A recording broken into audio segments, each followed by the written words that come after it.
Welcome everybody to the session of physics standard 11 and chapter number 1, that is units and measurement.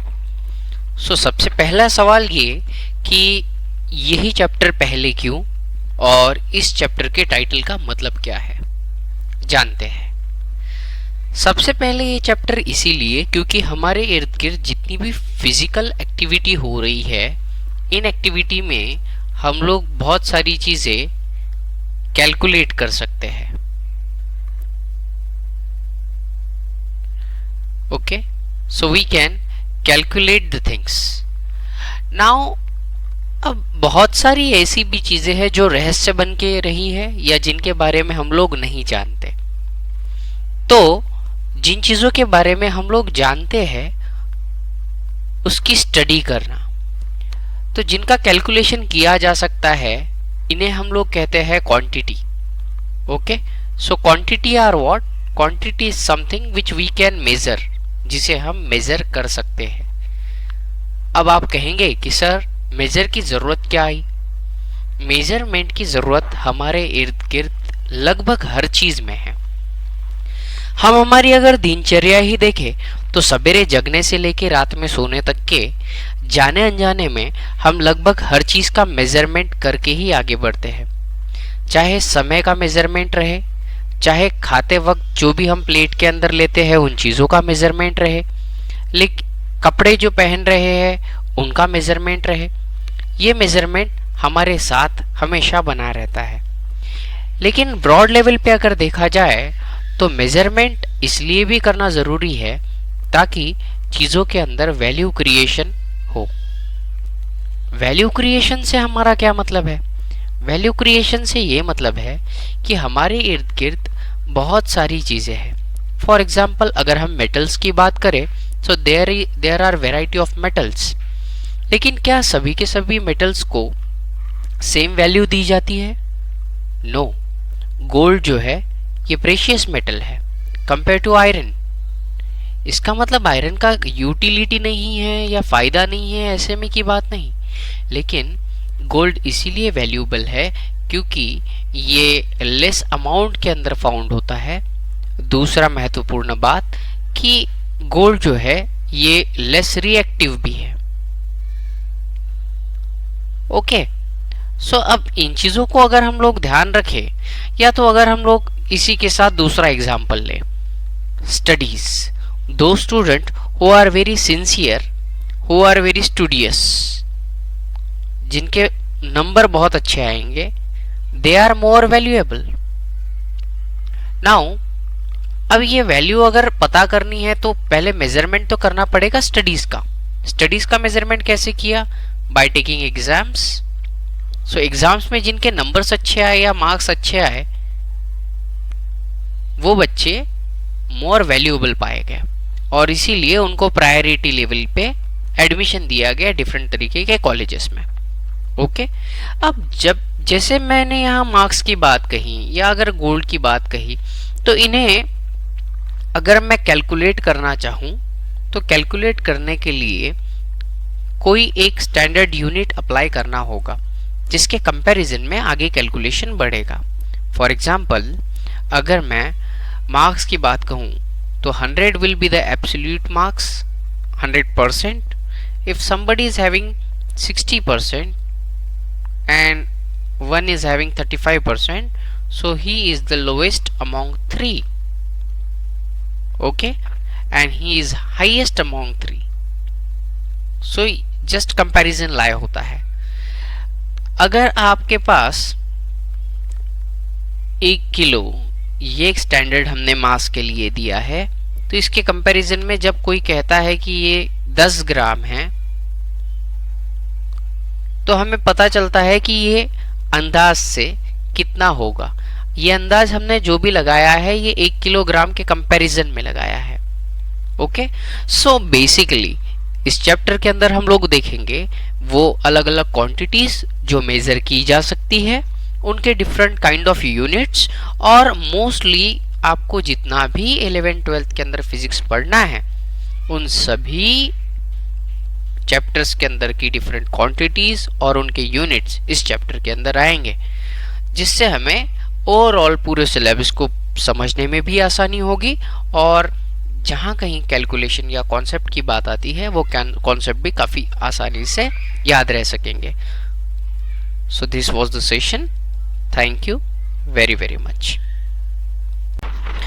Welcome all to this session. Here we are going to look into the introduction for the first chapter of physics, that is unit and measurement. तो देखते हैं, the first thing which is given is physics is a quantitative science. What we mean by the quantitative science? So इसके लिए सबसे पहले science या विज्ञान क्या होता है ये हमें समझना चाहिए। देखिए, जब हम ज्ञान की बात करेंगे तो ज्ञान वो पार्ट रहेगा दैट इज फैक्ट, मतलब ये हकीकत है। ओके, जैसे अर्थ खुद के अराउंड गोल गोल घूमती है, ये फैक्ट है, और वो क्यों घूमती है उसका रीजन पता करना मतलब विज्ञान। फिजिक्स के अंदर हमारे इर्द गिर्द वो सारी चीजें जो कैलकुलेट की जा सकती है, क्वांटिटेटिव है, उसे हम लोग फिजिक्स कहेंगे। वैसे तो हमारे इर्द गिर्द होने वाली सारी चीजें फिजिक्स के अंदर आएंगी, लेकिन मोस्टली हमारे सिलेबस के अंदर जो चीजें हम काउंट कर सकते हैं, जिसके बारे में हम स्टडी कर सकते हैं बाय कैलकुलेशंस, वो हमारा विज्ञान का पार्ट रहेगा।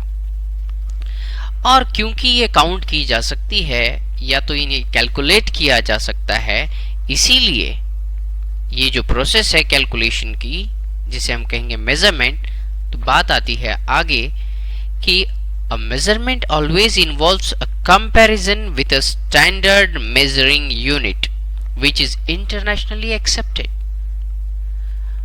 Is it necessary it to be internationally accepted? No, it was never. लेकिन जैसे जैसे समय बदलता गया और अब क्योंकि हमारी पूरी अर्थ ये इस कदर बदल गई है कि इंटरकनेक्टिविटी बिटवीन नेशंस बढ़ चुकी है। इंग्लिश तकरीबन दुनिया की हर भाषा के अंदर बोले जाने वाली कॉमन लैंग्वेज है। बिजनेस ये इंटरनेशनल लेवल पे हो रहे हैं, तो अगर ये जो मेजर करने के लिए यूनिट्स है ये इंटरनेशनली एक्सेप्टेड रहे तो सहूलियत होती है, फायदा होता है दो देशों को एक दूसरे के साथ में व्यापार या साइंस रिलेटेड काम करने के लिए। ओके, जैसे मीडिया ऑफ लैंग्वेज अगर हम लोग कॉमन पार्ट कर दे कि हाँ English is the common language, तो कहीं ना कहीं पे हमें कम्युनिकेशन के लिए जो बेनिफिट होगा तो वही चीज यहाँ पे भी देखी जा रही है। सो मेजरमेंट क्या है? मेजरमेंट के अंदर कंपैरिजन होता है, किसके रूप में? स्टैंडर्ड जो मेजरिंग यूनिट रहेंगे और ये क्या होने चाहिए? इंटरनेशनली एक्सेप्टेड रहने चाहिए। तो यहाँ एक डेफिनेशन आएगी हमारी जो हमें देखना है। डेफिनेशन है, okay, so definition goes like this. Definition says that these standards are called units. So which standards which used for the comparison and internationally accepted are called as units. Okay, so this was the introductory part for this session. So यहाँ आप मुझे बताइए कि कौन कौन सी quantities आपको याद है और उनके units. Okay, Thank you. Welcome all. Let's start another session, that is system of units. तो सिस्टम ऑफ यूनिट से हम लोग क्या समझे, क्या आप बताने की कोशिश करेंगे? देखिए, सबसे पहले ये जो यूनिट फॉर्मेशन की प्रोसेस हुई, ये काफी ओल्ड प्रोसेस है। शुरुआती दौर के अंदर अगर हम बात करें तो जहां किंगशिप हुआ करती थी और ये जो किंग है इनके अपने राज्य हुआ करते थे, सो इट वाज किंगडम। अब एक राजा जो है, ये राजा के पास में बहुत सारी लैंड है। ये लैंड कितनी लंबाई और चौड़ाई वाली है, दैट इज लेंथ, ये इसे पता करना जरूरी है। ओके, क्योंकि जितनी ज्यादा ये लैंड रहेगी उतना ये राजा प्रॉस्परस रहेगा। अनदर थिंग, ये जो लैंड है, इस लैंड से कुछ चीजें उगेंगी।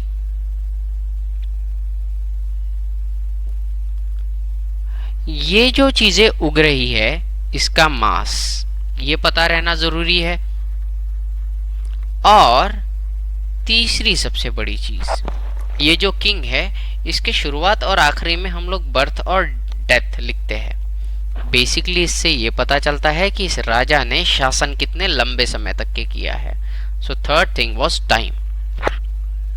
सो there was measurement of length, mass and time, और इन तीनों को काउंट करने के लिए या मेजर करने के लिए जिन यूनिट्स का यूज किया जाता है, उसके कॉम्बिनेशन को कहते हैं सिस्टम ऑफ यूनिट। अलग अलग भाषाओं में अलग अलग राजाओं ने अपने अपने दौर में इन तीनों चीजों के अलग अलग यूनिट इस्तेमाल किए हैं। आपको जान के ताज्जुब होगा कि एक ऐसे भी राजा थे जिनकी हाइट बहुत अच्छी थी, और वो टॉल और हैंडसम रहने की वजह से इन्होंने अपने टांगों की जो लंबाई है उसके हिसाब से लेंथ फुट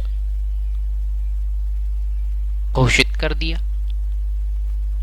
ओके, पुराने समय के अंदर जो मास है, ये मण के अंदर कैलकुलेट किया जाता था, और समय के अलग अलग समय अलग अलग यूनिट रहे हैं। अब सबसे पुरानी अगर हम लोग बात करें, क्योंकि अलग अलग शासन व्यवस्थाओं ने अलग अलग समय अपने अपने अलग यूनिट रखे हैं, लेकिन एक दौर ऐसा भी आया जहां पे हमारी अर्थ पे मैक्सिमम जगह अंग्रेजों का राज रहा, दैट इज इंग्लिश पीपल। अब ये जो अंग्रेज थे, इन अंग्रेजों का शासन जहां जहां रहा है, उन सभी जगह पे इन्होंने जो अपना सिस्टम डेवलप किया था, वही सिस्टम यूज हुआ। ये जो सिस्टम था, ये सिस्टम था हमारा FPS, that is foot pound and second system. तो सबसे स्टार्टिंग के अंदर we had this FPS system which was used all over the world, जहां जहां इनका शासन है, और इनके साथ व्यापार करने वाले जो लोग हैं, वो लोग लंबाई को नापने के लिए फुट, मास को नापने के लिए पाउंड, और टाइम को नापने के लिए सेकंड का इस्तेमाल करते थे। और इनके इनिशियल से ये FPS सिस्टम बोल के सभी लोगों ने यूज किया। अंग्रेज जब एक एक जगह छोड़ के गए, या अलग अलग देशों ने जब आजादी पाई, तो खुद को अलग बनाने की मंशा से, खुद को कुछ डिफरेंट बनाने की इच्छा से, अलग अलग देशों ने इनकी जो चीज है ये हमें नहीं चाहिए, ऐसा बोलकर एक नए सिस्टम डेवलप किया। और उसी से फिर दो सिस्टम डेवलप हुए, that is MKS and CGS। MKS जो सिस्टम है, इस MKS सिस्टम में जो लंबाई हम लोग फुट से गिनते थे या फीट से गिनते थे, वो बदल के मीटर हुई। मास किलोग्राम में काउंट किया गया, और जो टाइम है ये सेकेंड में गिना गया। ओके, और अगर कुछ लंबाई या कुछ चीजें की लंबाई छोटी हो जाए तो उसके लिए CGS, तो C सेंटीमीटर। सेंटी का मतलब होता है वो वाला नहीं जो आप लोग होते हो, ठीक है। सेंटी का मतलब होता है 100। So basically 1 centimetre is 1/100 part of a metre. मतलब 1 मीटर की जो भी ये लंबाई रहेगी, इस लंबाई के 100 इक्वल पार्ट करो, और जो एक सिंगल पार्ट रहेगा इसे हम लोग 1 सेंटीमीटर कहेंगे। समझ आया? सो सेंटीमीटर, किलोग्राम का ग्राम, यहाँ पे 1 किलोग्राम का जो वजन है इस वजन के 1000 टुकड़े करेंगे बराबर, और इन 1000 टुकड़ों में से जो एक टुकड़ा रहेगा उसे 1 ग्राम कहेंगे। और सेकंड के लिए सेकंड का ही इस्तेमाल किया गया। इस प्रकार से MKS और CGS ये सिस्टम वाइडली एक्सेप्टेड सिस्टम रहे। बाद में जैसे जैसे देशों को आजादी मिलने लगी और अलग अलग देशों के बीच में दो काम होने लगे। पहला तो व्यापार और दूसरा साइंटिफिक रिसर्च। इन दोनों के दौरान एक चीज ध्यान में आई कि जब लोग व्यापार कर रहे हैं तो कन्वर्शन के लिए तकलीफ हो रही है। कन्वर्शन के किस चीज के लिए तकलीफ होगी? फॉर एग्जाम्पल, एक देश है, वो एक देश पाउंड के अंदर एक क्वांटिटी गिन के ले जा रहा है, लेकिन दूसरे देश में अभी किलोग्राम का इस्तेमाल किया जा रहा है। तो कितने पाउंड मतलब कितना किलोग्राम, ये कैलकुलेशन या कन्वर्शन करने में दिक्कत आई, और इसीलिए अगर ये यूनिट सेम हो जाए ऐसी इच्छा रखी गई ताकि व्यापार को बढ़ोतरी मिले और ये जो कन्वर्शन की झंझट की वजह से प्रॉब्लम होती थी इससे बचा जाए। दूसरा, अलग अलग देशों के अंदर साइंटिफिक रिसर्च जब हो रही है वो भी ऐसी डिफरेंट यूनिट्स में होने की वजह से एक ही टॉपिक के ऊपर बार बार अलग अलग तरीके से रिसर्च हो रही थी। तो एक देश की रिसर्च का दूसरे देश को तब बेनिफिट मिल पाएगा जब इनकी यूनिट्स अगर कॉमन रहे तो अंडरस्टैंडिंग कॉमन हो जाए। ओके, और इसी को ध्यान में रखते हुए क्या किया गया, इंटरनेशनल लेवल पे अलग अलग देशों का एक ग्रुप बनाया गया। 1971 में इनकी 14th international general conference on weight and measures हुई। ये पेरिस में हुई और यहाँ पे जितने भी यहाँ पे सभासद देश थे उनके रिकमेंडेशन से ये डिसाइड किया गया कि हम लोग कॉमनली एक international system of unit develop करेंगे जो इस कॉन्फ्रेंस के सभी देशों के लिए कॉमन तरीके से यूज किए जाएंगे ताकि व्यापार में भी दोनों देशों के बीच में कोऑर्डिनेशन अच्छे से बने और साइंटिफिक रिसर्च में भी हेल्प हो। तो 1971 was the year in which a 14th International General Conference on Weight and Measures held at Paris recommended use of International System of Units। ये जो इंटरनेशनल सिस्टम ऑफ यूनिट्स है इसे ही हम लोग फॉन्डली SI सिस्टम या system day international ऐसा कहते हैं। ओके, अब ये इंटरनेशनल सिस्टम ऑफ यूनिट के अंदर कौन कौन से क्वांटिटीज यूज की गई, उनके क्या क्या यूनिट्स रहे, ये हम नेक्स्ट सेशन में देखेंगे। Thank you very much. Welcome everybody to the next session that is fundamental quantities and unit. अब तक हमने देखा कि किस प्रकार से इंटरनेशनल लेवल पे अलग अलग देशों ने मिलके एक कॉन्फ्रेंस में डिसाइड किया है कि हमें डिफरेंट क्वांटिटीज के common units which are internationally accepted रखने चाहिए। दुविधा ये थी कि ऐसी क्वांटिटीज बहुत ज़्यादा है और इन क्वांटिटीज के अलग अलग देशों के अपने अपने अलग अलग यूनिट्स है। कॉमन कंक्लूजन पे भी अगर पहुंचा जाए कि अगर अलग अलग देशों में से एक एक यूनिट चूज करके हम लोग फाइंड आउट करेंगे तो भी क्वांटिटीज बहुत ज़्यादा थी और हर क्वांटिटी के लिए अलग अलग यूनिट देना तो लिस्ट काफ़ी लंबी चौड़ी होती। इसको ध्यान में रखते हुए एक काम किया गया, इन क्वांटिटीज को दो पार्ट में डिवाइड किया गया। पहली वे क्वांटिटी जिन क्वांटिटीज को हमें डिफाइन करना ज़रूरी रहेगा क्योंकि ये क्वांटिटी और किसी दूसरी क्वांटिटी की मदद से हम पता नहीं कर सकते। एग्जाम्पल, लेंथ, इसके लिए यूनिट 1 मीटर का डिफाइन कर दिया गया। टाइम, इसके लिए 1 सेकेंड की वैल्यू डिफाइन कर दी गई। प्रैक्टिकल अलग अलग एक्सपेरिमेंट्स के जरिए या म्यूचुअल कंसिडरेशन से, जिसमें सभी लोग राजी हो, उससे ये डिफाइन करके अलग अलग यूनिट्स इन क्वांटिटीज के बनाए गए। दूसरी बची सारी जो क्वांटिटी थी, जो ये पहले ग्रुप में नहीं आएगी, वो क्वांटिटी थी जो प्री एग्जिस्टिंग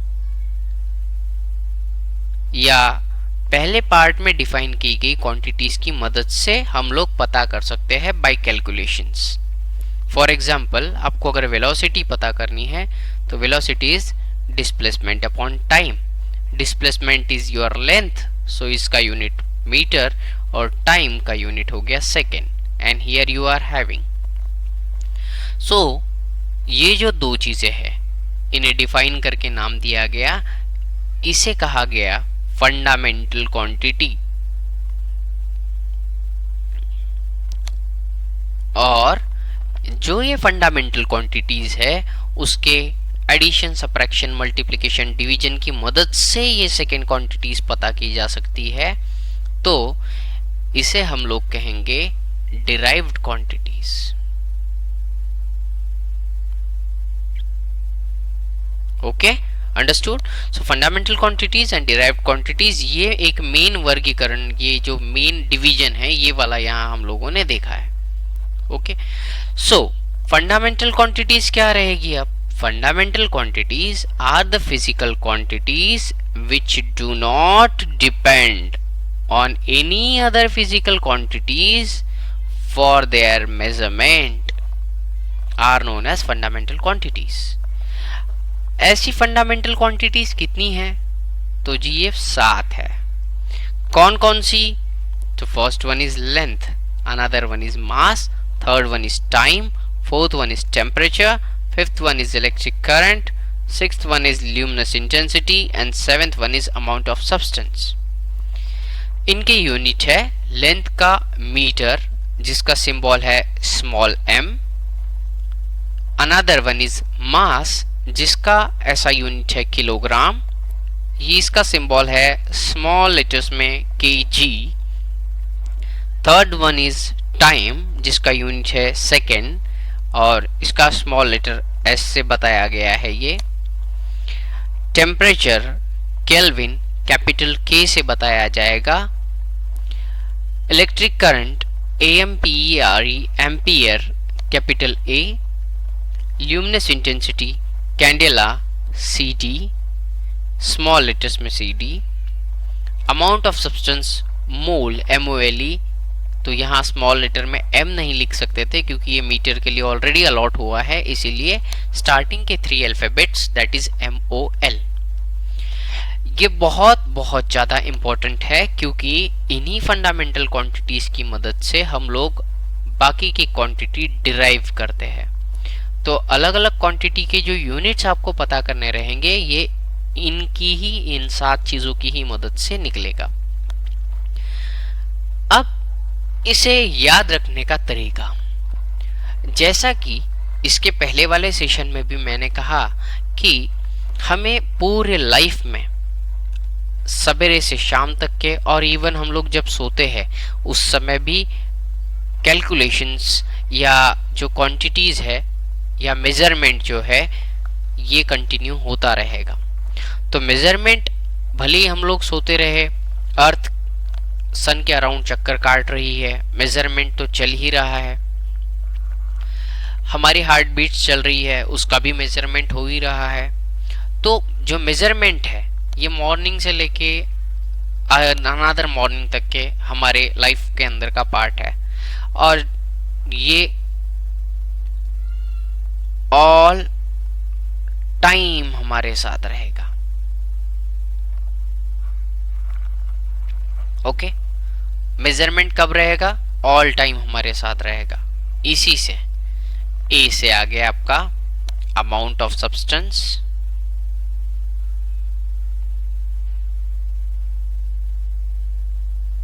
ओके।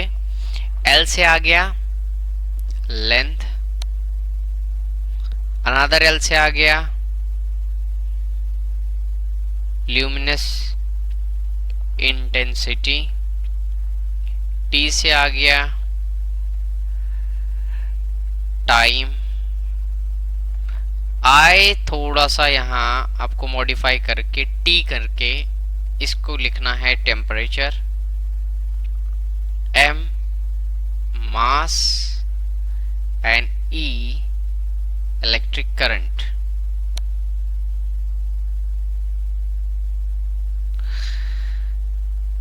इनके यूनिट अमाउंट ऑफ सब्सटेंस का है मोल, MOL से बताते हैं, लेंथ मीटर, M से बताते हैं, ल्यूमिनस इंटेंसिटी कैंडेला, CD से बताएंगे, टाइम सेकेंड से बताते हैं, स्मॉल s से डिनोट करते हैं, नॉट SEC। टेम्परेचर जो है किससे बताते हैं, केल्विन। ठीक है, अभी तक के हम लोगों ने सेल्सियस बहुत जगह यूज किया है, बट यहाँ केल्विन कैपिटल के।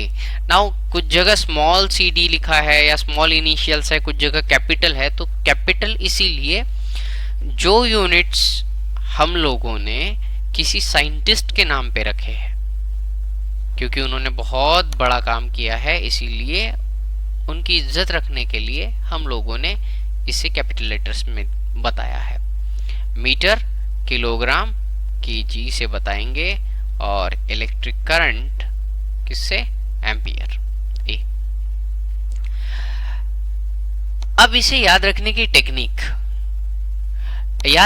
टेक्निक, ये है कि you got a cell is having क्या, नंबर ऑफ इलेक्ट्रॉन्स जो आप कैलकुलेट करते हो मोल कॉन्सेप्ट में, तो अमाउंट ऑफ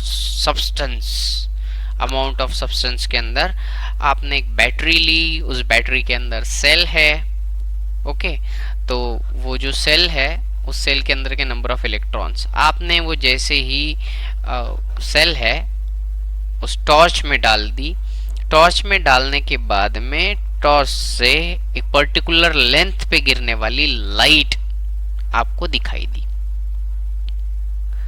अब कुछ समय तक के जब आपने वो लाइट शुरू रखी, तो अचानक से उस लाइट की मौजूदगी की वजह से आजू बाजू का टेम्परेचर बढ़ गया।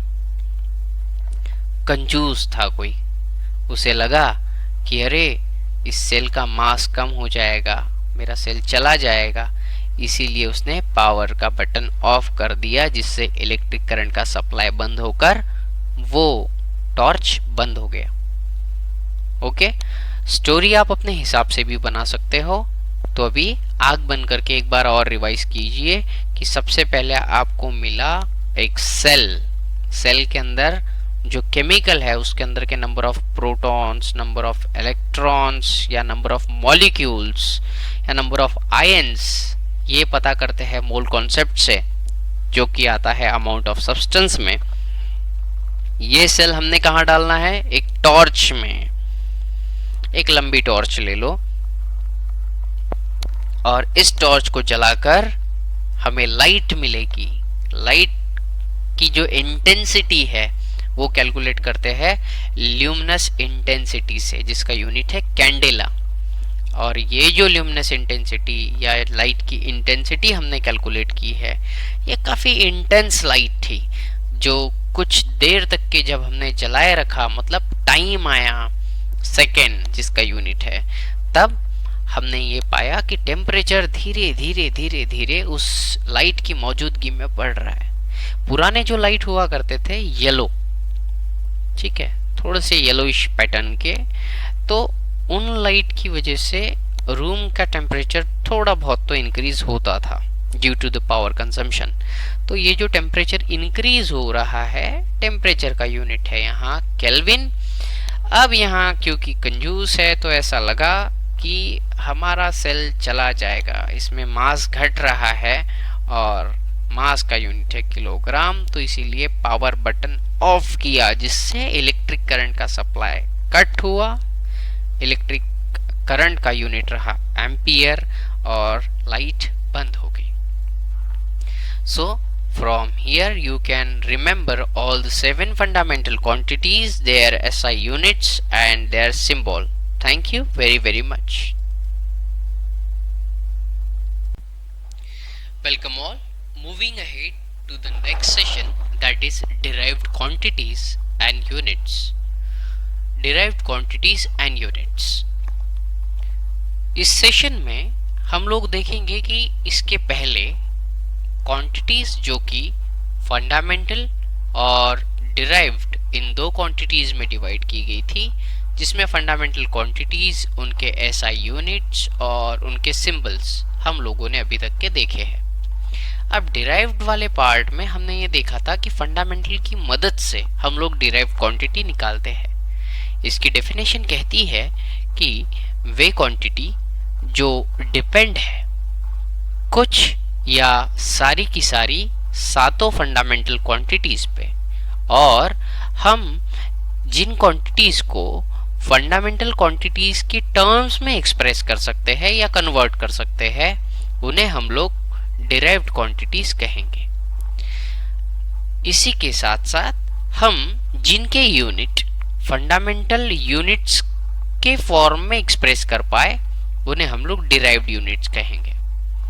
इंग्लिश में quantities which depend on some or all the 7 fundamental quantities and can be expressed in terms of these quantities are called derived quantities, and their units which can be expressed in terms of the fundamental units are called derived units. Let's see an example. You have 7 fundamental quantities. इनमें की कुछ मैं लेता हूँ। Length है जिसका unit है metre, इसके बाद मास है जिसका यूनिट है किलोग्राम, और थर्ड वन इज टाइम जिसका यूनिट है second. Now let's take velocity. Velocity is rate of change of displacement. So change in displacement with change in time. Now displacement is length and time. So here I have converted velocity in terms of the fundamental quantities. So velocity is derived quantities. Now if I want to calculate velocity का unit, तो length का unit है metre और time का unit है second. Here I have, अगर मैं यही नेक्स्ट एग्जांपल लूँ acceleration, so acceleration is rate of change of velocity. So velocity के अंदर हुआ change with respect to time. Now velocity can be again convert into change in displacement with respect to time by time, so that is displacement upon time square, and here displacement का अगेन metre और time square का second square, सो metre पर second square is acceleration. Another classic example is force. Force का formula है mass into acceleration और इसका unit है Newton. So let's see, mass is in kilogram, acceleration हम यहीं से लेते हैं मीटर पर सेकेंड स्क्वायर। तो अब न्यूटन जो कि फोर्स का यूनिट है, इसे हम लोग एक्सप्रेस कर सके हैं in terms of fundamental units. तो यहाँ से आप लोग बेहतर तरीके से समझ पाए कि किस प्रकार से डिराइव्ड क्वांटिटीज हम लोग एक्सप्रेस कर सकते हैं फंडामेंटल क्वांटिटीज की टर्म में, और डिराइव्ड यूनिट हम लोग फंडामेंटल यूनिट्स की टर्म में कन्वर्ट कर सकते हैं। फंडामेंटल क्वांटिटीज और डिराइव्ड क्वांटिटीज के अलावा कुछ सप्लीमेंट्री क्वांटिटीज जो कि 2 इन नंबर है, दैट इज प्लेन एंगल और सॉलिड एंगल। अब प्लेन एंगल से आप आपके रूम जो है उस रूम का कोई भी एक कॉर्नर देखिए। अब ये कॉर्नर कुछ इस प्रकार से रहेगा अगर आप यहाँ बैठे हो तो। अब इस कॉर्नर की ये जो दीवार है, इस दीवार का जो एंगल रहेगा, this is your plane angle, और जो इन तीन बीम के बीच का एंगल तैयार होगा, इसे हम लोग कहेंगे सॉलिड एंगल। और एक एग्जांपल, आपकी जो नोटबुक है उस नोटबुक का पेज का जो एंगल है ये वाला है प्लेन एंगल, और आप समर में अगर किसी वाटरमेलन शॉप पे चले जाओ तो जो फ्रूट सेलर की शॉप पे जहाँ वाटरमेलन बेचे जा रहे हैं तो वो कुछ इस प्रकार से काट के वाटरमेलन रखते हैं। तो ये ऐसा उन्हें हटाने लगाइए, ये आपका वाटरमेलन है, ये वाले वाटरमेलन का ये ऐसा पैच वो काटते हैं सेंटर पे और ये ऊपर रखते हैं। तो इन्हें निकालने लगाइए और इसके अंदर का जो ये एंगल रहेगा इसे हम लोग कहेंगे solid angle. In nutshell, plane angle is a 2D figure while solid angle is more than 2D, that is 3D figure। Okay, अब अगर यहाँ पे हम लोग बात करें कि एंगल जो कैलकुलेट कर रहे हैं D theta is equal to D S by R, ये क्या है? तो स्मॉल डी से हमारा मतलब होता है चेंज। ओके, और मतलब change in angle is equal to change in distance with respect to radius, ये ऐसे आएगा। अब ये किस प्रकार से आया? तो 360 डिग्री अगर हम लोग देखें तो 360 डिग्री इज इक्वल टू कितना हुआ? 2 पाई आर, इतना सरकमफरेंस होता है। ओके, अब अगर इस फॉर्मूले के हिसाब से अगर हम लोग गए तो यहां पे हमें मिलेगा कि ये जो डी थीटा है, this D theta is equal to change in displacement divided by R. जैसे ही ये 360 हो जाता है, अगर ये 360 हो गया तो ये कंप्लीटली 2 पाई आर हो जाता है। सॉलिड एंगल के टर्म्स में सेम चीज है, that is D pi, that is change in solid angle is equal to change in surface area, that is curved surface area. तो क्योंकि ये स्फीयर रहेगा तो इस केस में आप सरफेस एरिया कह सकते हो डिवाइडेड बाय आर स्क्वायर, ये रहेगा सॉलिड एंगल। और एक रिलेशन जो है वो रिलेशन ये रहेगा कि अभी तक के जैसे आप डिग्री के अंदर कैलकुलेट करते थे, लेकिन स्टैंडर्ड यूनिट जो है ये प्लेन एंगल का है रेडियन, ये RAD से बताया जाएगा, और सॉलिड एंगल का है steradian.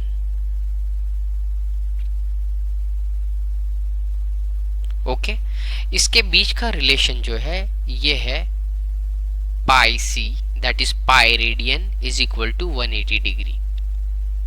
So 2 pi radian will be equal to 360 degree.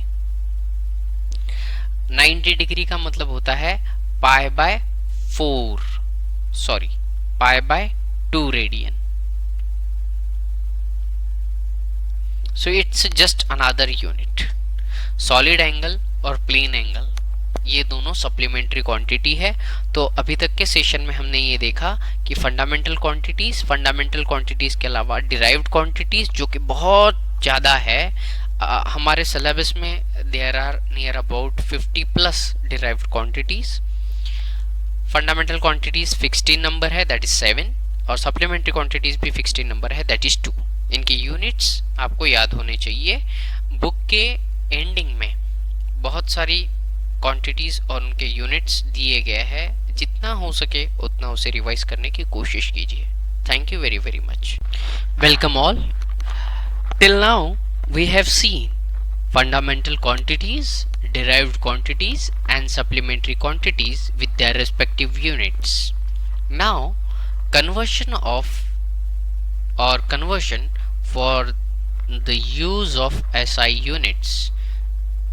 So there are certain points which must be noted for the conversion. The first one is unit of every physical quantity should be represented by its symbol.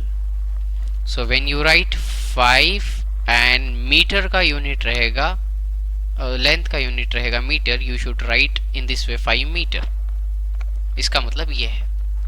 Another thing is full name of the unit always start with a smaller letter even if the name is after person. अगर full length में अगर लिखना है तो it should be written is 1 Newton. इसके पहले मैंने fundamental quantities के यूनिट में बताया था कि कैपिटल के क्यों दिया गया है केल्विन का, बिकॉज वो नोटेड साइंटिस्ट का अगर नाम है उस केस में. लेकिन अगर आप पूरा नाम लिखना चाहते हो तो उस समय आपको ये स्मॉल लेटर्स में ही लिखना होगा. So Newton is a scientist but it is written like this 1 newton. 1 joule, again Joule is a scientist. But symbol अगर लिखना है और अगर ये सिंबल आफ्टर अ पर्सन का नेम है तो ये कैपिटल लेटर्स में लिखा जाए, लाइक न्यूटन, जूल, कैपिटल जैसे. Third thing which is given is symbol of joule do not take plural. for example force अगर है तो भी वो 20 न्यूटन कहलाएगा, ना कि 20 न्यूटन्स, नॉट 20 न्यूटन्स. ओके, और इसे लिखते वक्त भी हम लोग 20 NS ऐसा नहीं लिखेंगे, वरना न्यूटन्स के NS लिखने की कोशिश की जा सकती है इसीलिए. Another thing is symbol for units do not contain any full stop at the end of recommended letter. मतलब 25 किलोग्राम के बाद में फुल स्टॉप देने की कोई ज़रूरत नहीं है. If you write 25 kg it's sufficient. Don't put full stop after kg. Here is a mistake some people do. The unit of physical quantities in numerator and denominator should be written as 1 ratio. For example, acceleration का हमने लिखा है metre पर second square, that is like this, metre पर second square. इसका मतलब ऐसा है. या तो इसे आप ऐसे भी लिख सकते हो, metre multiplied by 1 divided by second square, which goes like metre second square, इस तरीके से. ठीक है, लेकिन आप इसको मीटर पर सेकेंड ऐसे नहीं लिखोगे. तो न्यूमरेटर और डिनोमिनेटर के अंदर जो भी चीज आपको दी है ये 1 रेशो के अंदर कन्वर्ट करना जरूरी है, like this. Another thing which is mentioned is use of combination of 2 units and symbols for unit is avoided when physical quantity is expressed by the combination.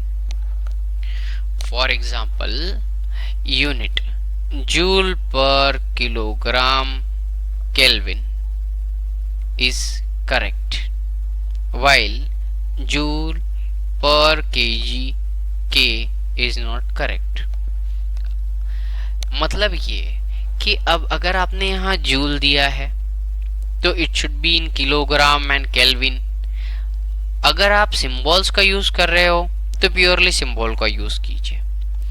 Use of combination of unit और symbols for unit should be avoided. Express करना है तो purely same format के अंदर combine करो. सभी जगह या तो यूनिट यूज करो या तो सभी जगह सिंबल यूज करो.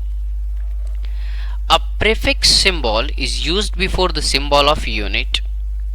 Thus, prefix symbol and unit symbol constitute a new symbol for a unit which can be raised to a positive or negative power of 10. ये यहाँ से आएगा. ठीक है, तो अगर आप कोई प्रीफिक्स यूज कर रहे हो, फॉर एग्जाम्पल मिलीग्राम, ठीक है, तो जब भी कैलकुलेशन रहेगा तो convert milli in the prefix of 10 to the power के फॉर्मेट में. If certain thing is given into megabyte MB. So it will go on 10 to the power 6. इस तरीके से उसे पहले कन्वर्ट करना होगा and that is byte will be the unit. ये वाला पॉइंट क्लियर है. Prefix symbol is used before a symbol of unit. Prefix जो भी रहेगा सबसे पहले से पॉजिटिव या नेगेटिव पावर में कन्वर्ट करके फिर आप सिंबल का एडिशन, सब्ट्रैक्शन, मल्टीप्लिकेशन जो करते हो वो करो. Use of double prefix should be avoided. Use single prefix. Prefix का मतलब होता है कि जो भी चीज है उसके पहले जो लगेगा उसे प्रीफिक्स बोलते हैं. So kilogram, milligram, so kilo, milli, these are all prefix. So we will see all the prefix in the separate table, जहाँ पे अलग अलग प्रीफिक्स की 10 to the power की वैल्यू क्या होती है ये हमें पता होनी चाहिए. ओके, लाइक 10 का जो स्क्वायर रहेगा इसे डेका कहते हैं. क्यूब अगर रहेगा तो किलो कहते हैं. अगर 6 रहेगा तो मेगा कहते हैं. अगर 9 रहता है तो गीगा कहते हैं. ओके, तो ये सारी चीजें जिस प्रकार से ये बढ़ने के लिए प्रीफिक्स है वैसे मिली, micro, nano. 10 to the power -9 will be nano. 10 to the power -12 will be pico. तो ये सारे के सारे जो प्रीफिक्स है ये हमें याद होने चाहिए. And space or hyphen must be introduced while indicating multiplication of two units, like meter per second should be written as meter per second, and not like this meter second -1, because ms will be read as millisecond. ऐसा लिखा जा सकता है. ठीक है, तो अगर या तो यहाँ स्पेस देना जरूरी है, मीटर पर सेकेंड, ऐसा. अगर आप ms लिख दोगे तो ये फिर मिली सेकेंड पढ़ने के चांसेस है. So these are certain simple conversions. लेकिन ये इसीलिए इतने माइन्यूटली ले रहे हैं ताकि आपको थोड़ा भी जो पॉइंट है वो मिस ना हो. तो ये सारी चीज़ें आपको प्रैक्टिस के साथ साथ याद रहेगी और छोटी छोटी मिस्टेक्स आपको अवॉइड करना है to have one clear insight for the valuation of the quantities. Thank you very much. Welcome all. Fundamental quantities, derived quantities और उनके यूनिट के बारे में डिटेल सेशन के बाद अब है मेजरमेंट ऑफ लेंथ. तो फंडामेंटल क्वांटिटीज की जो कि बहुत ही इंपॉर्टेंट क्वांटिटीज है हमारी, हम लोग देखेंगे उसके अंदर की सबसे important quantity that is length के बारे में.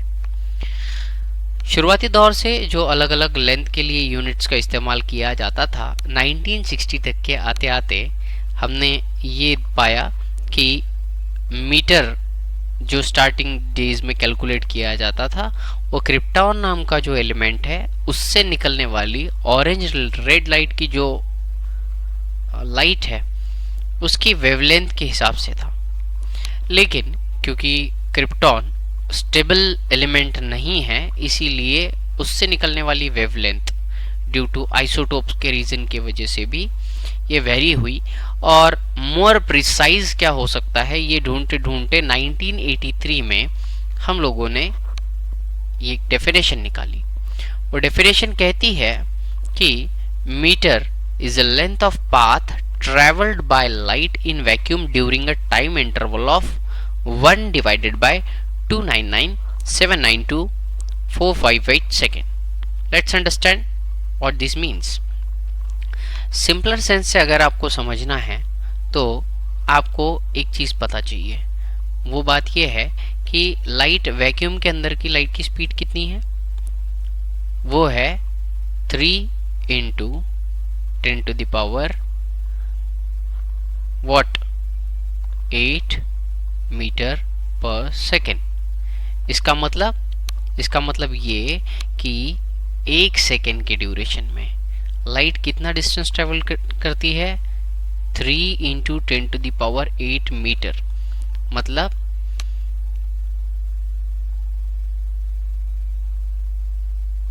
3 lakh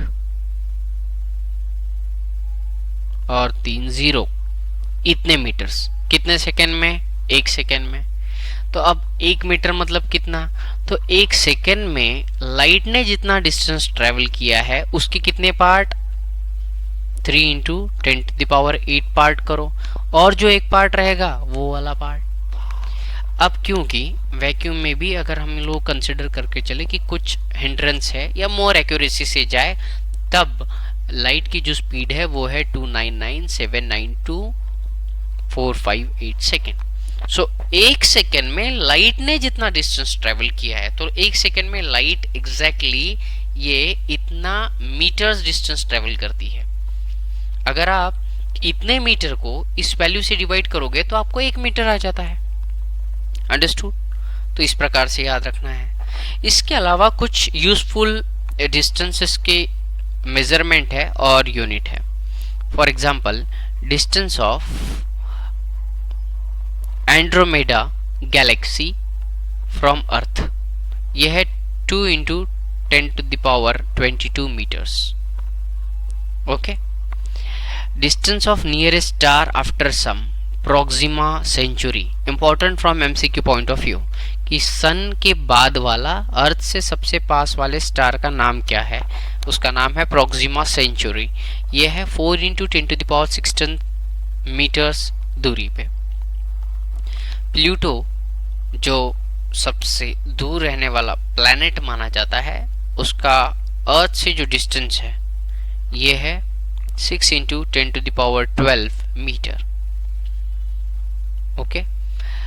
Avogadro average radius of earth कितनी है, 6 into 10⁻6 metre. Why they are calling average radius of earth, क्योंकि अर्थ बल्जी शेप का है, बीच से जो है ये थोड़ा सा फूला हुआ है, कुछ इस टाइप से इधर। Next thing is height of Mount Everest, 9 into 10⁻3 metre, that is 9 kilometer. So exactly it is 8848 meters. Thickness of paper, 1 into 10⁻⁻4 meter. Length of typical virus, coronavirus, 1 into 10⁻⁻8 meter. Radius of hydrogen atom is much lesser, that is 5 into 10⁻⁻11 meter, and radius of proton, that is 1 into 10⁻⁻15 meter. So for having a better understanding for the comparison of the different things and their length, कि कहाँ तो 2 into 10⁻22 metre पे हमारे अर्थ से पास वाली एक galaxy है, we are in a Milky Way galaxy. Okay. और मिल्की वे गैलेक्सी से दूर जो दूसरी गैलेक्सी है जहाँ पे बहुत सारे स्टार्स है, बहुत सारे प्लैनेट्स उन स्टार्स के इर्द गिर्द हो सकते हैं, तो वो 2 इंटू 10⁻22 मीटर्स पे। और अगर हम चीज़ों को तोड़े तो जो कि एक बहुत बेसिक लेवल है, that is the radius of proton, वो है 1 into 10⁻⁻15। So that's the huge variety is present between the meter system. Okay, length point of view. Thank you very much. Welcome all. So till now we have seen कि different variety of distances, जिसमें हम लोगों ने पास की एक Galaxy का distance से तो प्रोटॉन के डिस्टेंस तक का वेरिएशन देखा। अब क्योंकि हमने देखा कि मीटर, ये एक मीटर स्केल जो हम यूजुअली इस्तेमाल करते हैं, इससे काउंट करते हैं, लेकिन जो बहुत लार्जर डिस्टेंसेस है लाइक स्टार्स या डिफरेंट प्लैनेट्स, इन्हें हम लोग उस मीटर स्केल से तो काउंट नहीं कर सकते। उस सर्कमस्टांसेस के अंदर what thing which we can do, so we will use different methods. One among all those methods is the parallax method.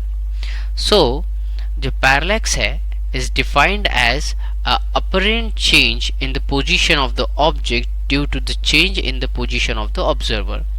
Simply आप एक काम कीजिए कि कोई दूर अगर एक चीज हो तो एक आंख बंद करके राइट साइड की उसे लेफ्ट आई से देखिए, और लेफ्ट साइड की आई बंद करके राइट आई से देखिए, and you will find out that there is a apparent change in position. Why they are calling it apparent change in position?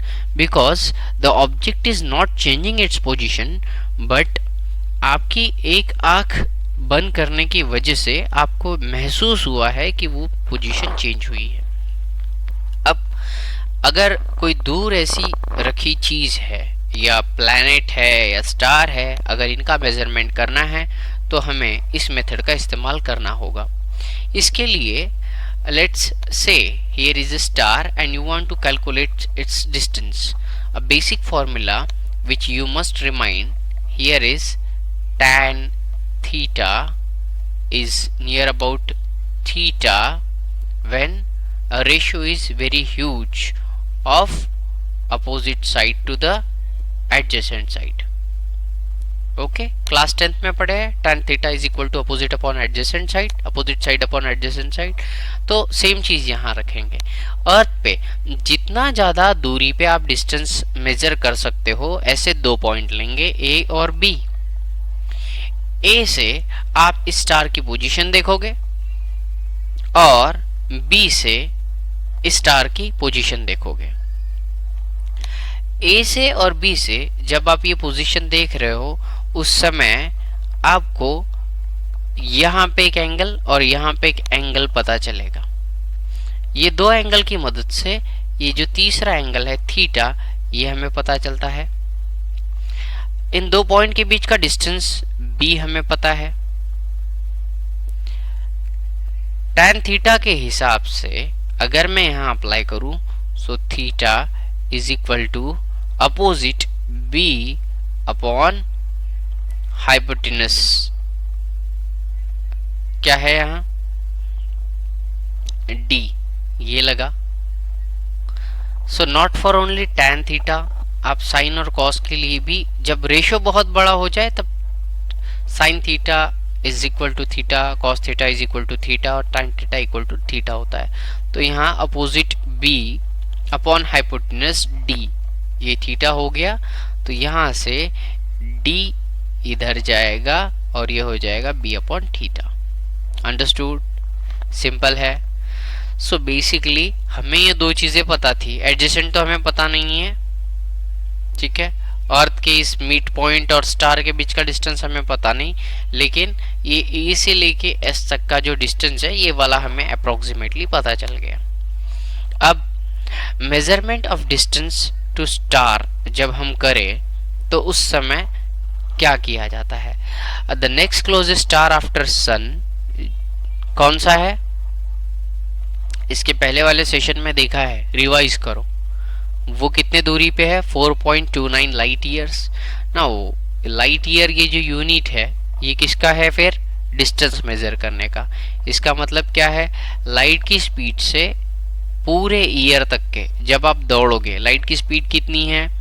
3 × 10⁸ metre पर सेकेंड। एग्जैक्टली कितनी है? 299। फॉर्मूला डेफिनेशन वापस से याद करो। सो जो 3 × 10⁸ मीटर पर सेकेंड एक सेकेंड में, और एक साल में जितने सेकेंड है उससे मल्टीप्लाई करोगे तो जो जितना डिस्टेंस तैयार होगा दैट इज लाइट ईयर्स, और 4.29 लाइट ईयर्स। मतलब लाइट की स्पीड से अगर आप जाओगे तो 4.29 ईयर्स में आप सन के अलावा जो दूसरा स्टार है उस तक के पहुंचोगे। एस्ट्रोनॉमिकल यूनिट ये मोस्टली यूज किया जाता है, ये है 1.496 × 10⁻11 मीटर। एक लाइट ईयर मतलब 9.46 × 10⁻, how much? 18 metre. 1 parsec is 3.08 into 10⁻18 meter, that is 3.26 light year. Okay, so in all of these three, parsec जो है ये सबसे बड़ा यूनिट है। Next is astronomical unit. ये यूज किया जाता है as a mean distance between the center of earth and center of sun। तो अगर हम देखें कि ये स्टार है हमारा सन और ये हमारी अर्थ है, तो इस अर्थ के मीन जो सेंटर है इससे लेकर तो सन के सेंटर तक का जो डिस्टेंस है that is 1 parsec. So parsec is the distance from where 1 AU sustained an angle of 1 second of arc. This is the relation between parsec and AU. तो पारसेक और AU का डिस्टेंस क्या है? Parsec कितना distance है? AU जो भी distance रहेगा, AU क्या है? सेंटर ऑफ अर्थ और सेंटर ऑफ सन से जो भी डिस्टेंस है, ये एक सेकेंड के अंदर जितना आर्क किसी प्लैनेट से बनाता है उसे हम लोग कहेंगे. Moving on, measurement of the star of a planet और a star. So measurement of a size of a planet और अ स्टार. तो ये एक प्लैनेट है, अर्थ से हम लोग सेम चीज एक पॉइंट से अगर एक कॉर्नर ऑफ द प्लैनेट देखें और दूसरा सेम आई वाली पोजीशन से, तो कुछ एंगल हमें दिखाई देगा. अब एंगल पता है आपको, ठीक, और ये एंगल है, डिस्टेंस पता है, तो आप साइज ऑफ प्लैनेट पता कर सकते हो इस डी से. ये वाला डी हमें कैसे पता था? इसके पहले पैरेलक्स सिस्टम से अल्फा आग बन करके जो हमने पता किया उससे. मेजरमेंट ऑफ जो स्मॉलर डिस्टेंस रहते उन्हें पता करने के लिए जो स्केल्स इस्तेमाल करते हैं, इनमें की दो स्केल के बारे में हम लोग बात करते हैं. एक है वर्नियर कैलिपर और दूसरा है स्क्रू गेज. वर्नियर कैलिपर कुछ इस प्रकार से रहेगी, इन दोनों के बीच में एक कॉइन फंसाकर इन दो पॉइंट के बीच में यहाँ काउंट किया जाता है. और स्क्रू गेज जो रहेगा ये ऐसे शेप में रहेगा, ठीक है. इसके बीच में आप कुछ फंसाकर उसका मेजरमेंट ले सकते हो. सो वर्नियर कैलिपर और स्क्रू गेज ये दो इंस्ट्रूमेंट है जो स्मॉलर डिस्टेंस के लिए यूज किए जाते हैं. उससे भी अगर स्मॉल डिस्टेंस रहे तो हम लोग यूज करते हैं इलेक्ट्रॉन माइक्रोस्कोप या टनलिंग इलेक्ट्रॉन माइक्रोस्कोप. ये बेसिकली जो एटॉमिक लेवल के ऊपर के एलिमेंट्स है उनके स्ट्रक्चर को ढूंढने के लिए हम लोग इलेक्ट्रॉन्स का यूज करते हैं, क्योंकि ये इतने ज़्यादा छोटे होते हैं कि बेसिकली कैसे पता चलता है कोई भी चीज़ कि लाइट यहाँ पे अगर गिरी और लाइट आपके आंखों तक के वापस आई तो आप इसे देख पाते हो. लेकिन इलेक्ट्रॉन जितनी स्पीड से मूव होता है तो लाइट इसके ऊपर एक तो गिरेगा नहीं, गिरेगा भी तो ये रिफ्लेक्ट होके आपके आंखों तक के अगर आया तो आप डिटेक्ट नहीं कर पाओगे. तो हम लोग एटम के मूविंग इलेक्ट्रॉन्स के ऊपर इलेक्ट्रॉन ही छोड़ते हैं, और ये इलेक्ट्रॉन जब इसे टकरा कर रिटर्न आता है तो ये हमें एक इमेज देता है जिससे हम लोग इसकी पोजीशन पता करते हैं. और पोजीशन रिलेटिव अगर रहे तो डिस्टेंस पता किया जा सकता है कंपैरिजन से, ओके, कि ये कितने समय में कितने दूर गया, इससे हम लोग डिस्टेंस पता करते हैं. तो बहुत छोटी जो चीज़ें होती है उनकी इमेज बनाने के लिए इलेक्ट्रॉन्स का इस्तेमाल किया जाता है, इसीलिए उसे इलेक्ट्रॉन माइक्रोस्कोप या टनलिंग इलेक्ट्रॉन माइक्रोस्कोप कहते हैं. जो स्मॉल डिस्टेंस है इनके कुछ यूनिट्स, फर्मी जो कि 10⁻⁻15 मीटर. So 1 Fermi is 1 फेम्टोमीटर. और एंगस्ट्रॉम, तो एक एंगस्ट्रॉम 10⁻⁻10 मीटर होता है, ठीक है. सो एंगस्ट्रॉम ये मोस्ट कॉमनली यूज सबसे छोटा यूनिट है, that is 1 angstrom equal to 10⁻⁻10 metre. So this was all about the length and how we can calculate a length of larger distances and simultaneously for the smaller objects are given over here. Thank you very much.